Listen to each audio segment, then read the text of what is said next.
না, জাহানারার যেই কমপ্লেইন যেটা এসছিল সেটা লিখিত এসছিল ২১ সালে।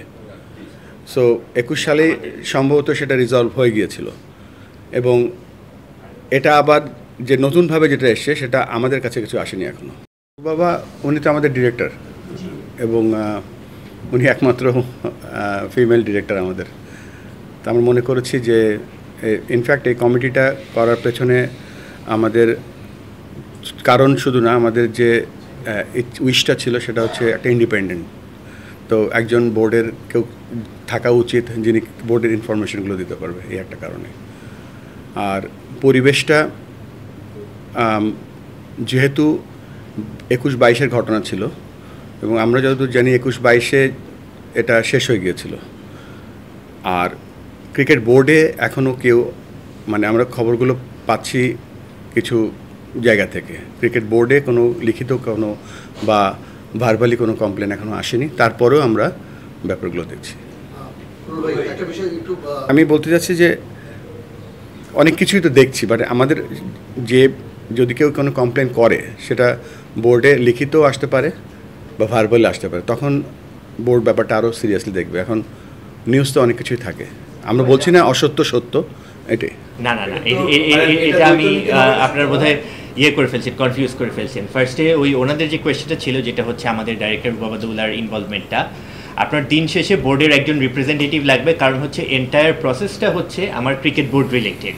যেটাই বলেন যে হচ্ছে ওনার যে কমপ্লেইনটা যেটা ছিল আমার ফর্মার ক্রিকেটার, এটা cricket board related. So cricket বোর্ডে আমার কীভাবে কাজ হয়, আমার ক্রিকেট বোর্ডের একজন রিপ্রেজেন্টেটিভ লাগবে, এবং প্রেফারেবলি ফিমেল, এবং ওনার কারো কোনো ইন্ডিভিজুয়ালের ক্ষমতা নাই এখানে এটা প্রভাবান্বিত করার।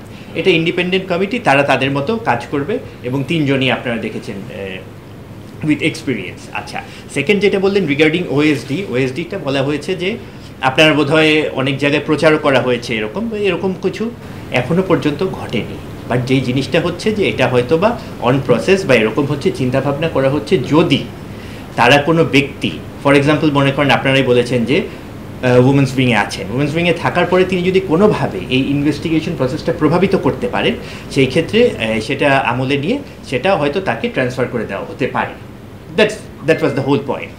মানে ওই বরখাস্ত হয়ে গিয়েছে হবে সেটা হচ্ছে ওরা যদি ইনভেস্টিগেশন প্রভাবিত করতে পারে এমন কোনো ইন্ডিভিজুয়াল, ফর এক্সাম্পল মনে করেন যে মিস্টার XYZ, উনি যেই ক্যাপাসিটিতেই হোক, উনি যদি ইনভেস্টিগেশন প্রভাবিত করার চেষ্টা করেন, এটা কিন্তু আমাদের হচ্ছে আইনেও আছে, ইটস এ ক্রিমিনাল অফেন্স।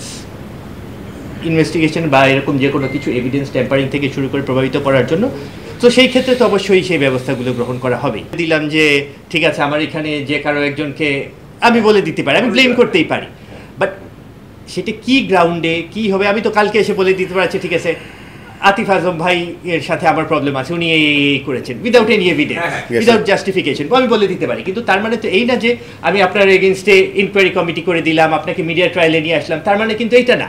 আমার হয়তো পার্সোনাল কমপ্লেইন থাকতে পারে, এবং সেটা আমি কিন্তু বলছি যে ঠিক আছে, কথার কথা আমি হয়তো ফয়সাল ভাইয়ের থেকে শুনে আমি বলছি যে আমি শুনেছি এরকম যে আতিফ আজম সাহেব এরকম। সো আমরা কোনো ধরনের স্পেকুলেশনের ভিত্তিতে কোনো কিছুতে আমরা যাব না।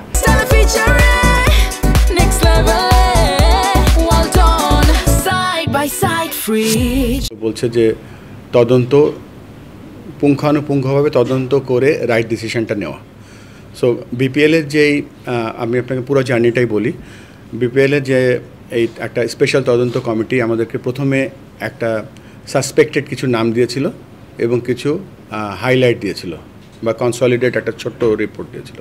পরবর্তীতে সেটার উপরে বেস করে আমরা একটা তদন্ত কমিটি করি। আপনারা জানেন আমরা অ্যালেক্স মার্শালকে হায়ার করে এনেছি, he is our head of anti corruption এখন, যদিও উনি ইন্ডিপেন্ডেন্ট। তারপরে আমরা যখন পরিপূর্ণ রিপোর্টটা পেলাম, পরিপূর্ণ রিপোর্টের মধ্যে ওটা আমার নিজের পড়ারও এখতিয়ার নেই, সেটা আমি রিসিভ করেছি, সিল্ড ছিল, সেটা আমি হ্যান্ড ওভার করেছি আমাদের এসইউ হেডকে। তো ওই যে প্রথমে যে নামগুলো ছিল এবং কিছু সাসপেক্টেড ইন্ডিকেশন ছিল, ওর ডিটেলটা এর মধ্যে আছে। একটা প্লেয়ারকে বা একটা অফিসিয়ালকে বা একটা ইনভলভড যিনি আছে তাকে সাসপেন্ড করার জন্য ইনাফ এভিডেন্স লাগবে, 1।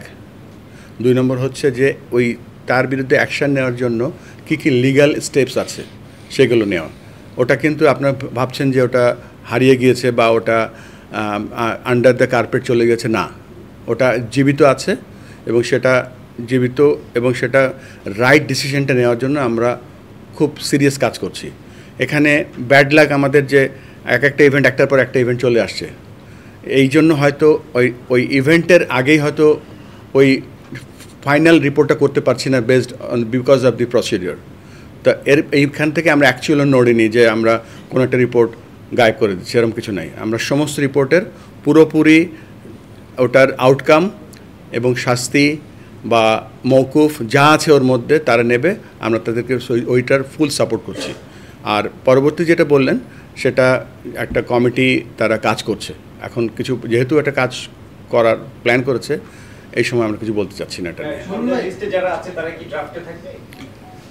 নামগুলো তো আনঅফিশিয়ালি আমি বা অফিশিয়ালি বলতে পারবো না, তারা কাজ করছে। বিসিবির স্ট্যান্ড না, জিরো টলারেন্স সাথে সাথে আমরা প্রক্রিয়া যেটা আছে প্রক্রিয়াটার মধ্যেই আছি এবং হয়তো ওই টাইম ফ্রেমটা ওটার মধ্যেই পড়ে যাবে হয়তো।